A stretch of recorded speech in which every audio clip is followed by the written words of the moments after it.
All right, lots of projects, lots to do. We're actually working on the Tacoma this time, which probably shouldn't surprise you if you've been watching for the last month. Been a lot of Tacoma work, and this is the Razzle Dazzle powder coat. Man, every time I look at it, it's a different color, and I just dig it. You know, black, and then if you look at it from the light, you get purple. So stoked with it. Really stoked with the Tacoma build so far.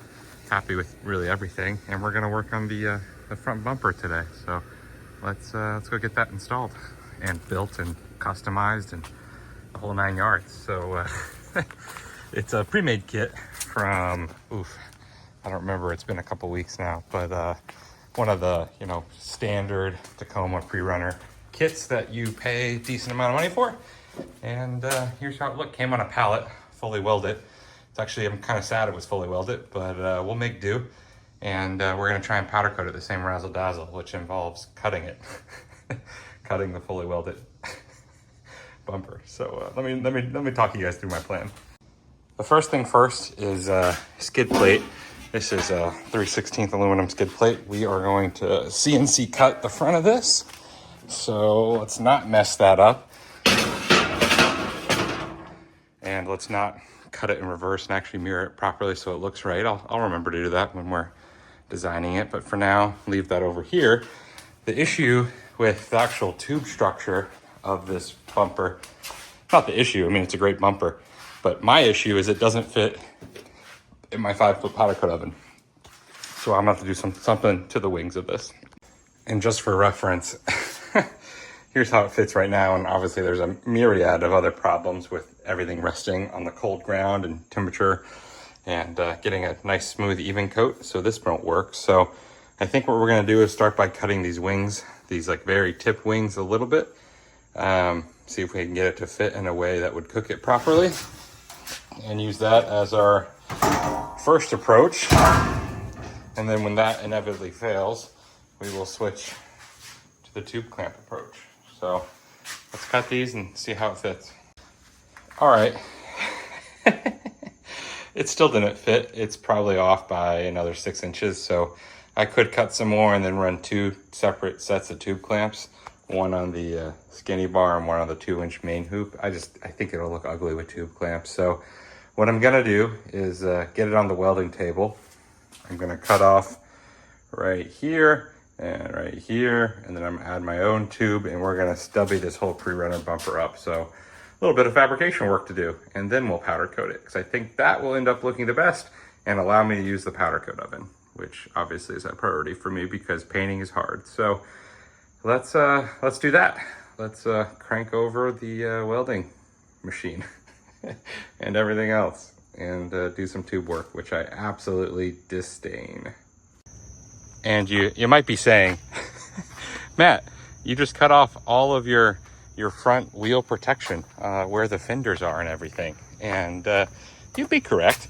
And then when we end up cutting the bumper, you've cut it right above the light right there.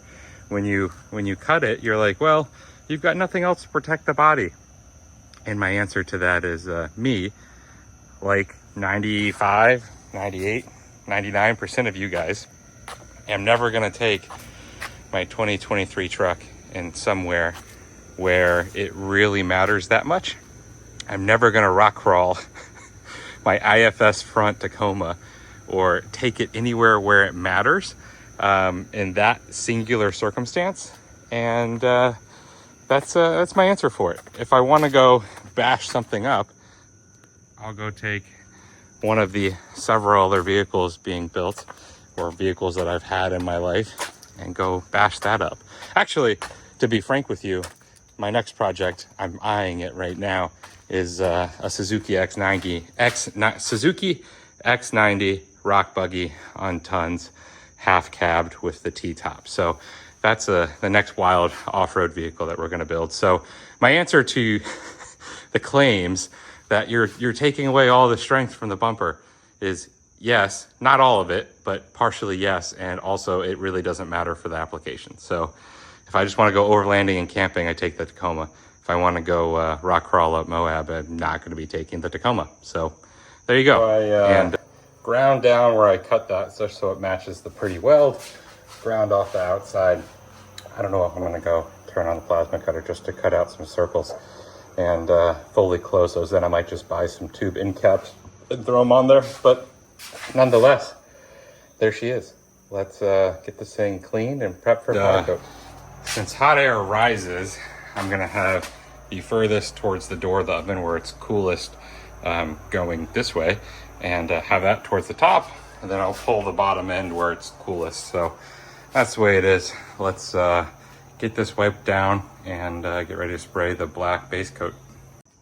All right, here's the flat black. Bake this 400 for 10.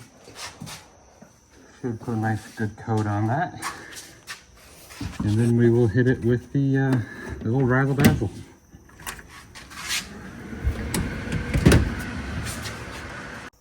All right, so going all the way to the top and all the way lower. I'm not seeing any marks that are too ridiculous or too crazy or anything off-putting, so I'm happy with that. That's the black base coat. Let's let this cool to about 100 and then razzle dazzle spray. Let it cook again. All right, so we just turned it off. I usually inspect it first before I open the door because you never know, things get weird, but let's look at it for the same time. Boom. It's not like I've done this, I don't know how many times now, but this is still 165 degrees. You can see the razzle dazzle purple. It is black, green, purple, some flakes of gold. I'm happy with all that. Even the top and the bottom, which is where it gets a little sketchy with heat dissipation in the actual oven, all looks good. So happy with that. Let's go ahead and pull this out and start working on the skid plate. All right, so it's actually a new day. I got tired of working on it last night, but here's how the razzle dazzle looks. And a little bit of sunlight plus some shade. Everything turned out well, besides one part. The arm that was closest to the ground somehow missed a section of powder. So maybe black spray paint. I don't know, it's quite sad. The razzle dazzle cures at, what is it, 320. So I could never get that one to go black and then back to razzle dazzle, it'll over cure. So yeah, interesting times, but I'll figure that out later. Let's get this OEM bumper off, do the 3rd gen hybrid cut, and get this installed for now. All right, so we've made the biggest cut. I am gonna smooth these out. This is just plastic, so you don't have to worry about anything rusting on it, but I'm gonna smooth these out, take the bumper down all the way to the original mounts, and I'll show you guys what that looks like. All right. Making a mess of the driveway, but just like that, we got everything chopped. Inner fender liners are just cut with the X-Acto knife, and we're good to go. So I'm gonna smooth out those plastic cuts that I made and throw the bumper up. All right, so everything's hung in place and mounted. Got a little bit of painting to do underneath to clean up. Here's how everything looks on top. We're gonna go ahead and mask off these wings on both sides, starting here, and paint that black. It'll look fine. And coming down, here's how she looks. So we're gonna go ahead and get this fully bolted in, and I'll show you guys the skid plate here in a second. Also, since I'm like literally this basic, metallic gold paint on the skid plate bolts. While we're talking about paint, here's where we're gonna mask off and paint black. And yeah.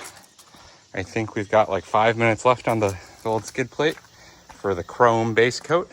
It's not beeping yet, so whenever that's done, we'll spray the translucent gold on, try and get that nice and shimmery, and go from there. I'll check back in when that's done. All right, so here's how the chrome came out. Looks really good. Happy with the chrome quite a bit. Last time I sprayed this gold, it turned out tan, so I think I overdid it. So we're gonna test on the rear of the panel first, bring this up to temperature, and then we'll do the front with the same amount of powder. So let's get the rear baking, see how that turns out.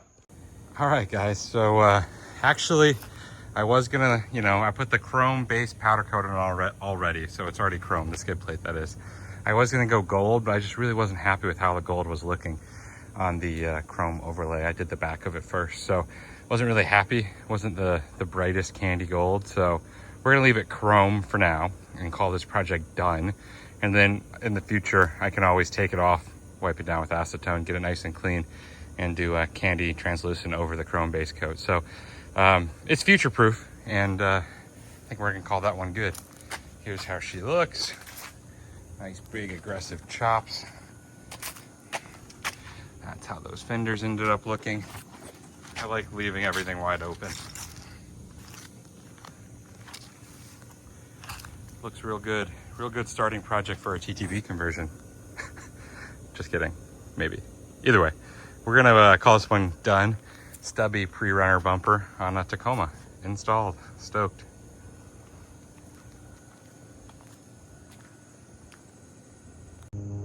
No, but like for real though, it'll look good pulling that side by side out next weekend. Awesome.